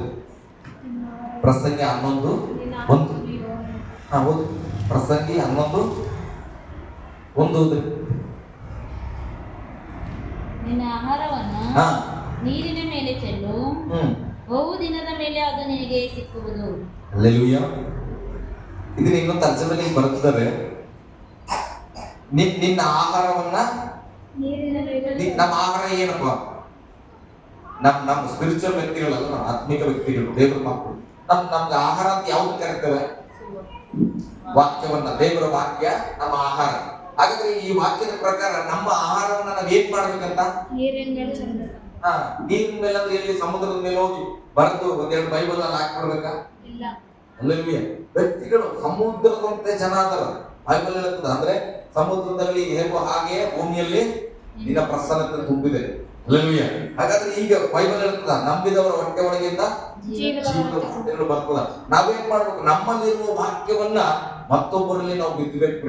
ಇವತ್ತು ಹೇಳಿದ್ಯಾ? ನಮ್ಮ ಪಾಸ್ಟರ್ ಅವರು ಯಾವಾಗೋ ಹೇಳಿದ್ರು, ಮತ್ತೆ ಒಂದು ಆಂಟಿ ಪ್ರಾರ್ಥನೆ ಮಾಡೋದು ಯಾವಾಗ ಹೇಳಿದ್ರು, ಹಂಗ್ ಮಾಡಿ ನೀನು ಒಳ್ಳೆ ಸೇವಕ ಆಗ್ತೇವೆ. ನನಗೆ ಯೇಸುವಿನೇ ಸರಿಯಾಗಿ ಗೊತ್ತಿಲ್ಲ. ಅವ್ರು ಏನ್ ಮಾಡಿದ್ರು? ಅವರಲ್ಲಿದ್ದಂತ ಆಹಾರವನ್ನ ನನ್ನ ಹೃದಯದಲ್ಲಿ ಹಾಕ್ತಾ ಹೋದ್ ಇವತ್ತೊಂದು ಏನಾಗಿದ್ದೇನೆ? ನಾನೊಬ್ಬ ಸೇವಕ ಆಗಿದ್ದೇನೆ. ಬೈಬಲ್ ಅದಕ್ಕೆ ಸಮಯ ನೋಡಬಾರ್ದು, ಸಂದರ್ಭ ನೋಡಬಾರ್ದು. ಸಮಯ ಸಿಕ್ಕಿದಾಗೆಲ್ಲ ನಾವು ಯಾರ ಬಳಿ ಇದ್ದಾಗ ಕೂಡ ಒಂದು ದೇವರ ಮಾತು, ಒಂದು ದೇವರ ಮಾತು, ದೇವರು ನನ್ನನ್ನು ನಡೆಸ್ತಾ ಇದ್ದಾನೆ, ದೇವರು ನನಗೆ ಆಶೀರ್ವಾದ ಮಾಡಿದನು, ನಾನು ದೇವರಲ್ಲಿ ಇದ್ದೇನೆ, ದೇವರು ನನಗೆ ಇಂಥದನ್ನು ಮಾಡಿದ್ದಾನೆ ಅಂತ ಹೇಳುವಂಥದ್ದು ಬೈಬಲ್ ಇರ್ತದೆ. 11ನೇ ಅಧ್ಯಾಯ 1ನೇ ವಚನ ಓದುವಾಗ ಇಲ್ಲಿ ಬೈಬಲ್ ಹೀಗೆ ಬರೆಯಲ್ಪಡುತ್ತೆ, ನೀನು ಓದಲೆಲ್ಲ ಒಳ್ಳೇದ್ ಮಾಡು, ನಿನ್ನ ಆಹಾರವನ್ನ ನೀರಿನ ಮೇಲೆ ಚೆಲ್ಲು ಅಂತ. ನೀನು ಎಲ್ಲಿರುತ್ತೆ ಅಲ್ಲಿ ಏನ್ ಮಾಡು? ಒಳ್ಳೇದು ಮಾಡ್ತಾ ಇರು. ಇಲ್ಲಿ ಇರು, ಮದ್ರಾಸಲ್ಲಿ ಇರು, ಬೆಂಗಳೂರಲ್ಲಿ ಇರು, ಯಾವ ಗಲ್ಲಿಯಲ್ಲಿ ಇರು, ಯಾವ ಮನೆಯಲ್ಲಿ ಇರು, ನೀನು ಓದ ಕಡೆಯಲ್ಲ ಏನ್ ಮಾಡು? ಒಳ್ಳೇದನ್ನ ಮಾಡು. ಸ್ವಲ್ಪ ಕಾಲದ ಮೇಲೆ ನಿನ್ನ ಸತ್ಕ್ರಿಯೆಗಳ ಫಲವನ್ನ ನೀನು ಹೊಂದಿಕೊಳ್ಳಬೇಕು. ಅಲ್ಲವ್ಯಾ? ನೀವು ಯಾವ ಸ್ಥಳದಲ್ಲಿದ್ರು ಒಳ್ಳೇದು ಮಾತಾಡ್ರಿ, ಒಳ್ಳೇದು ಮಾಡ್ರಿ. ಕುಟುಂಬ ಇರ್ಬೋದು, ಶಾಲೆ ಇದ್ದಿರ್ಬೋದು, ಚರ್ಚ್ ಇದ್ದಿರ್ಬೋದು, ಪ್ರತಿಯೊಂದು ಸ್ಥಳದಲ್ಲಿ ಒಳ್ಳೆದನ್ನು ಮಾಡ್ತಾ ಇದ್ರೆ ಆ ಒಂದು ನೀತಿಯ ಸಕ್ರಿಯೆಯಿಂದ ಒಂದು ಸಮಯದಲ್ಲಿ ಉತ್ತಮವಾದ ಫಲ ನಿಮಗೆ ಸಿಗ್ತದೆ. ಅಲ್ಲವೇ? ಒಂದು ಬೀಜ ಬಿತ್ತಿದ್ರೆ ಅವತ್ತೇ ಫಲ ಬರಲ್ಲ, ವೆಯ್ಟ್ ಮಾಡ್ಬೇಕು. ಅಯ್ಯೋ ಉದ್ದಾಗಿಂದ ಒಳ್ಳೆದೇ ಮಾಡ್ತಾ ಇದ್ದಾನೆ, ದೇವ್ರು ಯಾವಾಗ ಮಾಡ್ತಾನೆ? ನಾನು ಹೆಂಡತಿ ಹತ್ರ ನಾನು ಹೇಳ್ತಾ ಇದ್ದೆ, ಕೆಲವರು ಟೆಸ್ಟಿಮನಿಗಳನ್ನ ನೋಡುವಾಗ ಲೋಕದಲ್ಲಿ ಇರ್ಬೋದು, ದೇವರ ಮಕ್ಕಳಲ್ಲಿ ಇರ್ಬೋದು, ಬಿಸಿನೆಸ್ ಮನ್ಗಳಿರ್ಬೋದು, ಸ್ಪೋರ್ಟ್ಸ್ ಮನ್ ಇರ್ಬೋದು, ಕೆಲವು ಸಾಕ್ಷಿಗಳನ್ನ ನೋಡುವಾಗ ಏನಾಗ್ತದೆ? 10 ವರ್ಷ 20 ವರ್ಷ 30 ವರ್ಷ ಕಷ್ಟಪಟ್ಟಿರ್ತಾರ. ನಮ್ಗೆ ಯಾವಾಗ ಇವರು ಒಲಿಂಪಿಕ್ಸ್ ಅಲ್ಲಿ ಗೆದ್ದು ಭಾರತದಲ್ಲಿ ಏನ್ ಮಾಡ್ಬಿಟ್ರು, ಗೋಲ್ಡ್ ಮೆಡಲ್ ತೆಗೆದುಕೊಂಡ್ರೆ ನಾವು ಹಬ್ಬ ಒಂದು 10 ನಿಮಿಷದಾಗ ಓಡಿ ಗೋಲ್ಡ್ ಮೆಡಲ್ ತಂದ್ಬಿಟ್ನಪ್ಪ, ಇಡೀ ಪ್ರಪಂಚಕ್ಕೆ ಗೊತ್ತಾಗ್ತಂತೆ. ಆತನ ಬರೀ 10 ನಿಮಿಷನೇ ಓಡೋಣ. ಆ 10 ನಿಮಿಷದ ಓಟಕ್ಕಾಗಿ ಅವನ ಜೀವನ ಎಲ್ಲ ಓಡಿರ್ತಾರಂತ. ಓಡು ಓಡು ಓಡು ಓಡು ಪ್ರಾಕ್ಟೀಸ್ ಮಾಡಿ. ಆದ್ರೆ ಅಷ್ಟೋ ದಿನಗಳ ಓಟದಲ್ಲಿ ಪ್ರಾಕ್ಟೀಸ್ ಮಾಡಿದ್ದು ಕೇವಲ 10 ನಿಮಿಷದ ಓಟದಲ್ಲಿ ಅವನಿಗೆ ಗೋಲ್ಡ್ ಮೆಡಲ್ ತಂದ್ಬಿಟ್ಟು. ಹಾಗೆ ನಾನು ಹೇಳ್ತಾ ಇದ್ದೆ, ನಾನು ಹೇಳ್ತಿದ್ರ ನೋಡಮ್ಮ, ನಮ್ಮ ಸೇವೆಯಲ್ಲಿ ನಾವು ಕಷ್ಟಪಟ್ಟು ಓಡ್ತಾ ಇದ್ದೇವೆ ಅನಿಸ್ತದ ಮನಸ್ಸಿಗೆ. 10 ವರ್ಷ ಹೊಡಿವಲ್ಲಪ್ಪ, ಏನ್ ನಾವು ಫಲ ಕಂಡಿದ್ದೇವೆ. ಆದ್ರೆ ಆ ಫಲದ ಸಮಯ 1 ಗಂಟೆ ಆಗಿರ್ಬೋದು, 1 ದಿನ ಆಗಿರ್ಬೋದು, 1 ವರ್ಷ ಆಗಿರ್ಬೋದು. ಆ ಸಮಯ ಬರೋವರೆಗೆ ನಾವು ಓಡ್ತಲೇ ಇರಬೇಕು. ಆ ಸಮಯ ಬಂದಾಗ ಅಷ್ಟು ವರ್ಷದ ಓಟವನ್ನ ದೇವರು ಒಮ್ಮೆಲೆ ಫಲವಾಗಿ ನಮಗೆ ಕೊಡ್ತಾರಂತ. ಹಲ್ಲೆಲೂಯಾ. ನಾನು ಅದಕ್ಕೆ ನನ್ನ ಡಿಪಿಯಲ್ಲಿ ನಾನು ಇಟ್ಕೊಂಡಿದ್ದೆ, ನಾನು ಸೈಡ್ ಆಗ್ಬಿಟ್ಟಿಲ್ಲ, ಸುಮ್ಮನಾಗಿಲ್ಲ. ನಾನು ದೇವರ ಸಮಯಕ್ಕಾಗಿ ನಾನು ಏನ್ ಮಾಡ್ತಾ ಇದ್ದೇನೆ, ಕಾದುಕೊಂಡಿದ್ದೇನೆ. ದೇವರ ಆ ದಿನ ನನ್ನೊಟ್ಟಿಗೆ ಮಾತಾಡಿದ್ನು. ಬಹಳ ಸ್ಟ್ರಗಲ್ ಅಲ್ಲಿ ಹೋಗುವಾಗ ನನ್ಗೆ ಅನಿಸ್ತು, ನಾನೇನ್ ಬಿದೋಗಿನ ಅಥವಾ ನಿಂತ್ಕೊಂಡ್ಬಿಟ್ಟ ನಾನು ಓಟದಲ್ಲಿ, ನಾನು ಸೇವೆ ನಿಂತ್ಕೊಂಡ್ಬಿಟ್ಟ, ಜೀವಿತದಲ್ಲಿ ನಿಂತ್ಕೊಂಡ್ಬಿಟ್ಟೆ, ಏನಾಯ್ತು? ಪ್ರಾರ್ಥಿಸುವಾಗ ದೇವರು ನನ್ನ ಒಂದು ಆಲೋಚನೆ ಕೊಟ್ಟು ಸೇವೆ ಮಾಡ್ತಾ ಇದ್ದೇನೆ, ಪ್ರಾರ್ಥನೆ ಮಾಡ್ತೇನೆ, ಉಪವಾಸ ಮಾಡ್ತಾ ಇದ್ದೇನೆ, ಒಳ್ಳೆದಕ್ಕಾಗಿ ಪ್ರಯತ್ನಿಸ್ತಾ ಇದ್ದೇನೆ, ದಾನ ಧರ್ಮಗಳಿಗಾಗಿ ಪ್ರಯತ್ನಿಸ್ತಾ ಇದ್ದೇನೆ, ಹಾಗಾದ್ರೆ ಏನಾಯ್ತು? ಆಗ ನಾನು ಅಂದ್ಕೊಂಡೆ ಮನಸ್ಸಲ್ಲಿ, ನಾನು ಸುಮ್ಮನಾಗಿಲ್ಲ, ದೇವರು ಒಂದು ಸಮಯ ಬರಬೇಕು, ಆ ಸಮಯಕ್ಕಾಗಿ ನಾನು ಏನ್ ಮಾಡ್ತೇನೆ, ಕಾದುಕೊಂಡಿದ್ದೇನೆ. ಹಲ್ಲೆಲೂಯಾ. ನಾನು ಅದನ್ನೇ ನಿಮಗೂ ಹೇಳ್ತೇನೆ, ನೀವು ಕೆಟ್ಟದ್ದು ಮಾಡ್ತಾ ಇದ್ದೀರಿ ಅಂತಲ್ಲ, ಆ ಸಮಯಕ್ಕಾಗಿ ವೇಟ್ ಮಾಡಿ. ಆ ಒಂದು ಸಮಯ ನಿಮ್ಮ ಜೀವಿತವನ್ನ ಬದಲಾಯಿಸಬಹುದಾಗಿದೆ. ಅದು ಇವತ್ತೇ ಆಗಿರ್ಬೋದು, ನಾಳೆ ಆಗಿರ್ಬೋದು, ಒಂದು ವರ್ಷ ಆಗಿದ್ಮೇಲೆ ಆಗಿರ್ಬೋದು. ಆದ್ರೆ ಆ ಸಮಯಕ್ಕಾಗಿ ನಾವು ಏನ್ ಮಾಡ್ಬೇಕು? ಕಾದುಕೊಳ್ಳಬೇಕು ಪ್ರೇರೆ. ಹಲ್ಲೆಲೂಯಾ. ಗಟ್ಟಿಯಾಗಿ ಹಲ್ಲೆಲೂಯಾ. ಆ ವೈಟಿಂಗ್ ಅಲ್ಲಿ ನಾವಿದ್ರೆ ನಾವು ಆವೇಶಕ್ಕೆ ಒಳಗಾಗ್ಬಾರ್ದು. ಸಿಟ್ಟಿನಲ್ಲಿ ಏನೋ ಮಾತನಾಡೋದು, ಸಿಟ್ಟಿನಲ್ಲಿ ಬೇಡವಾದ ಕಾರ್ಯ ಮಾಡೋದು. ನಾನು ಹೆಂಡತಿ ನಾನು ಯಾವಾಗ ಹೇಳ್ತಾ ಇರ್ತಾನೆ, ಚಿನ್ನು ನಾನೇನಾದ್ರು ಕೋಪದಲ್ಲಿ ವಾಪಸ್ ಆಗ್ಬಿಟ್ರೆ ನೀನ್ ಏನ್ ಮಾಡ್ತೀಯ ಅಂದ್ರೆ, ದೇವರಿಂದ ನಂಬಿಕೆ ಕಳ್ಕೊಂಡು ಬಲಹೀನತೆ ಆಗಿ ಅಥವಾ ಏನು ಪ್ರಾರ್ಥನೆ ಮಾಡದಂತೆ ಇಟ್ಬಿಟ್ರೆ ಏನ್ ಮಾಡ್ತೀಯ? ನಾನು ಯಾವತ್ತನ ಬಗ್ಗೆ ಚಿಂತನೆ ಮಾಡಲ್ಲ. ನಾನು ಹೇಳ್ತೇನೆ, ಇವಾಗ ನೀನ್ ನನಗಾಗಿ ಹೆಚ್ಚಿಗೆ ಪ್ರಾರ್ಥನೆ ಮಾಡ. ಅದಕ್ಕೆ ಕೇಳ್ತಾಳೆ, ಎಂತ ಹುಚ್ಚು ಮಾತನಾಡ್ತಿ ಅಂದ್ರೆ, ಆಕೆಗೆ ಇದು ಹುಚ್ಚು ಮಾತು. ಯಾಕೆ ದೇವರಿಂದ ವಾಪಸ್ ಹೋಗ್ತಾನಂತ ಅನ್ಕೋಬೇಕು. ಕೆಲವು ಪಾಸಿಟಿವ್ ಥಿಂಗ್ಸ್ ನಾನು ಯಾಕೆ ಅನ್ಕೊಂಡು ನನ್ನ ಗಂಡ ವಾಪಸ್ ಹೋಗ್ತಾನೆ, ನನಗೆ ಬಿಲೀವ್ ಇದೆ, ಆತ ನಿಂತ್ಕೊಡ್ತಾನಂತ. ಅಂದ್ರೆ ನಾನು ಏನ್ ಹೇಳಕ್ ಬರ್ತದೆ ನಮ್ಮ ಫ್ಯಾಮಿಲಿ ಮುಖಾಂತರ ನಿಮ್ಗೆ ಅಂದ್ರೆ, ಮನೆಯಲ್ಲಿ ಎಷ್ಟೇ ನೆಗೆಟಿವ್ಸ್ ಆಗಿ ಅವ್ರು ಯೋಚಿಸ್ತಾ ಇದ್ರು ಕೂಡ ನಿನ್ನ ಆಲೋಚನೆ ಬದಲಾಗಬಾರ್ದು. ನೀನ್ ನಂಬಿಕಸ್ತನಲ್ಲ, ನೀನು ಒಳ್ಳೆದನ್ನೇ ಯೋಚಿಸಿ. ಅವ್ರ ಊರೆಲ್ಲ ಹೇಳ್ತಾರೆ, ನೀವು ಅಭಿವೃದ್ಧಿ ಆಗಲ್ಲ, ನಿನ್ ಪಾಸಿಟಿವ್ ಏನಿರ್ಬೇಕು ಅಂತಾರೆ. ನನ್ನ ದೇವರು ನನ್ನ ಜೊತೆಗಿದ್ದಾನ, ನಾನು ಗ್ರೌತ್ ಆಗ್ತಾನೆ. ಹಲ್ಲೆಲೂಯಾ. ಗಟ್ಟಿಯಾಗಿ ಹಲ್ಲೆಲೂಯಾ. ಅದಕ್ಕೆ ವಾಕ್ಯ ಹೇಳ್ತದೆ, ನೀನು ಹೋಗುವ ಕಡೆಯಲ್ಲ ಏನ್ ಮಾಡ್ಬೇಕು? ಒಳ್ಳೆದನ್ನು ಮಾಡ್ಬೇಕು, ಒಳ್ಳೆದನ್ನು ಮಾತನಾಡಬೇಕು. ಸ್ವಲ್ಪ ಕಾಲ ಆದ್ಮೇಲೆ ಅದು ತಕ್ಕ ಪ್ರತಿಫಲವನ್ನ ನನಗೂ ನಿಮಗೂ ತಂದು ಕೊಡುವಂತದ್ದಾಗಿದೆ. ಹಲ್ಲೆಲೂಯಾ.